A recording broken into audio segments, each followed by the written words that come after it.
ইনশাআল্লাহ।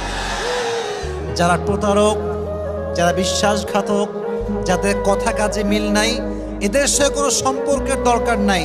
এদের জন্য আল্লাহ একাই যথেষ্ট। ঠিক কিনা বলেন যুবকেরা? আমরা তো বড় মনের মানুষ, আমরা তো ব্রড মাইন্ডেড পার্সোনালিটি বিলং করি। আমরা মাফ করে দিব, বাদ বাকি আল্লাহ ভরসা। ঠিক কিনা যুবকেরা?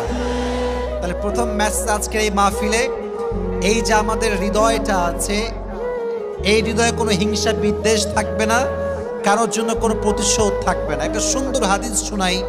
নবীজি বলেছেন, আমার জীবনের সবচাইতে বড় আমল কি তোমরা জানো? সাহাবা একরাম বলল, ইয়া রাসূলুল্লাহ, বলেন কি আমল যেটা সবচেয়ে বড় আমল? নবীজি বলেন, কোনো তাহাজ্জুদ নয়, এটা কোনো দান নয়।